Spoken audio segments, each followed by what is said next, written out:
सुगन्धिं पुष्टिवर्धनम् उर्वारुकमिव बन्धनान् मृत्योर्मोक्षीयमामृतात्। बोलिए शिव शंकर भगवान की जय। आज हम आपको सुनाने जा रहे हैं श्रावण महात्म्य का दूसरा अध्याय। तो आइए दूसरा अध्याय शुरू करते हैं। नमः पार्वती पते हर हर महादेव शंभु। भगवान शंकर जी सनत कुमार जी से बोले, हे ब्रह्मपुत्र, आप नम्र हैं, आप श्रद्धालु हैं, समस्त 12 गुणों से आप युक्त हैं। आपने जो श्रावण मास के बारे में जो पूछा है तथा जो पूछने से बाकी रह गया है वो सब मैं तुम्हें विस्तार पूर्वक बताता हूँ। आपके पिता ब्रह्मा जी बहुत उदंड थे, इसलिए उन्हें अपना 5वां सिर गंवाना पड़ा। वे मत्सरता को छोड़ मेरी शरण में आए। मैं जो कुछ बताने जा रहा हूँ उसे एकाग्रचित ध्यान लगा करके सुने। श्रावण मास में नियमों का पालन करके व्रत रखना चाहिए। सायंकाल में 4 बजे भोजन करना चाहिए। 1 मास तक रुद्रा अभिषेक करना चाहिए। अपनी प्रिय किसी एक वस्तु का त्याग करना चाहिए। फूल फल धान्य तुलसी की मंजरी युक्त पत्ती और बेल पत्रों से मेरी लक्ष्य पूजा करनी चाहिए। कोटि लिंग पूजन करना चाहिए। ब्राह्मणों को प्रेम पूर्वक भोजन करवाना चाहिए। नियमों का पालन करना चाहिए। मुझे पंचामृत से अभिषेक अति प्रिय है, अतः उसे भी करें। इस मास में किया जाने वाला कृत्य अनंत फल देने वाला माना गया है। इस मास में भूमि पर शयन करना चाहिए। ब्रह्मचार्य का पालन करना चाहिए। सत्य बोलना चाहिए। पत्तल में भोजन करना चाहिए। प्रातःकाल स्नान और ध्यान करना चाहिए। इंद्रियों को वश में रखना चाहिए। एकाग्रचित मन से प्रतिदिन मेरी पूजा करें। इस महीने में मंत्रों का पूर्व श्रवण भी उत्तम सिद्धि देने वाला है।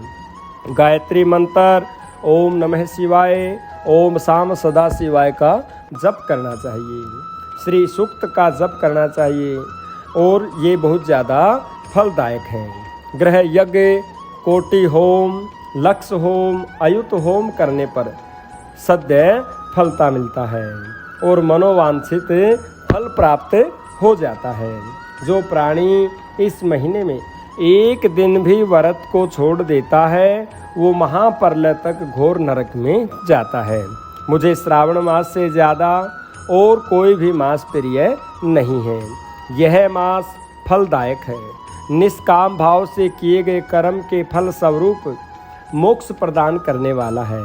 हे सनत कुमार, इस मास में करने योग्य जो धर्म बताए गए हैं उन्हें आप ध्यान से सुनें। रविवार को सूर्य का व्रत करना चाहिए। सोमवार का दिन भगवान शंकर का, उस दिन भगवान शंकर की पूजा का दिन है। श्रावण मास के प्रथम सोमवार से शुरू करके 3.5 महीने तक अर्थात कार्तिक मास की अमावस्या तक होने वाला संपूर्ण कामना का अर्थ सिद्धि प्रदाता रोटक नामक व्रत कहलाता है। मंगलवार के दिन मंगला गौरी का व्रत रखा जाता है। बुधवार को बुध का व्रत किया जाता है। बृहस्पतिवार को गुरुदेव का व्रत किया जाता है। शुक्रवार को जीवंतिका देवी के निमित्त व्रत रखा जाता है। शनिवार को हनुमान जी तथा नरसिंह भगवान का व्रत रखा जाता है। अब मैं तुम्हें तिथियों के अनुसार होने वाले व्रतों को बताता हूँ। श्रावण मास के शुक्ल पक्ष की द्वितीय तिथि को औदुंबर नाम का व्रत होता है। शुक्ल पक्ष की तृतीया को माँ गौरी का व्रत होता है। श्रावण मास के शुक्ल पक्ष की चतुर्थी को दुर्वा गणपति नामक व्रत होता है। इसे विनायक चतुर्थी व्रत भी कहते हैं। श्रावण मास के शुक्ल पक्ष की पंचमी को नाग पूजन का व्रत रखा जाता है। श्रावण मास के शुक्ल पक्ष की षष्ठी के दिन सुपोदन नामक व्रत रखा जाता है। श्रावण शुक्ल सप्तमी को शीतला देवी का व्रत रखा जाता है। अष्टमी और चतुर्दशी तिथि में देवी का पवित्रारोपण व्रत होता है।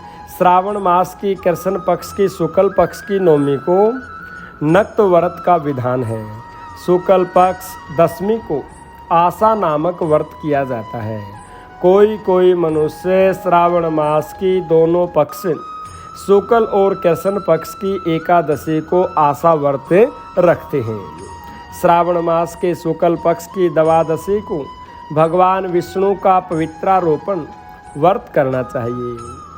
इसलिए इस तिथि को भगवान हरि का श्रीधर नाम से अर्चन उत्तम गति प्रदान कराता है।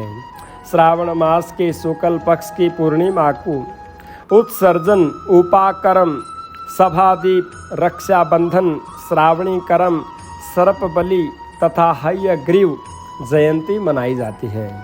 हयग्रीव नामक भगवान विष्णु का अवतार माना गया है। उपरोक्त सातों व्रत श्रावण शुक्ल पक्ष पूर्णिमा को मनाए जाते हैं। श्रावण मास के कृष्ण पक्ष की चतुर्थी को संकट चतुर्थी भी कहते हैं, जिसे आम भाषा में सकट चौथ कहते हैं, तथा कृष्ण पक्ष की पंचमी को मानव कल्प आदि व्रत रखा जाता है।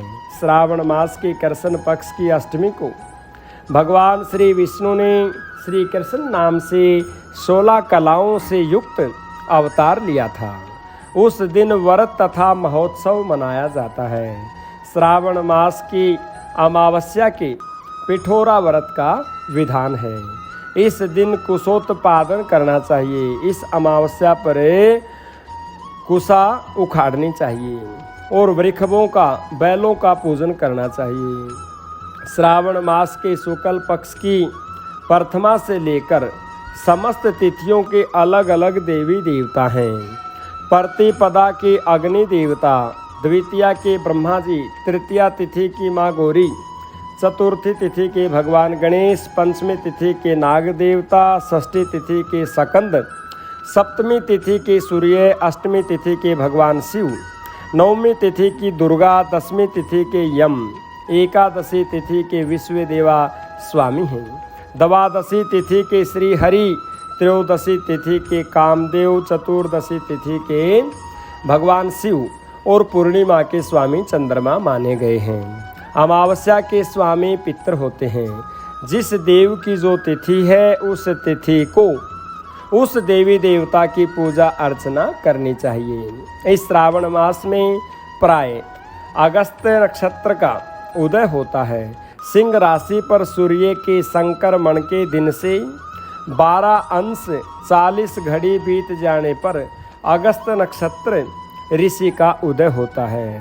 अगस्त ऋषि को 7 दिन पहले से ही अर्घ देना शुरू कर दें। 12 महीनों में सूर्य भगवान अलग अलग नाम से प्रज्वलित होते हैं। श्रावण मास में गर्भास्थ नाम से प्रज्वलित होते हैं। इसलिए श्रावण मास में भक्ति पूर्वक सूर्य देव का पूजन करना चाहिए।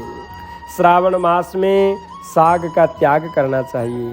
भादवे में दही का त्याग करना चाहिए। आश्विन के महीने में दूध और कार्तिक के महीने में दाल का त्याग करना चाहिए। यदि कोई भक्त यह संपूर्ण विधान करने में असमर्थ हो तो उसे सभी मनोवांछित फलों की प्राप्ति होती है।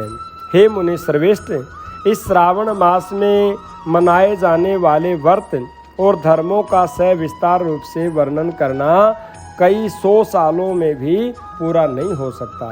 भक्तजन मेरे या श्री हरि के प्रीत्यर्थ संपूर्ण व्रत करें। मेरे और श्री हरि में कोई भेद नहीं है।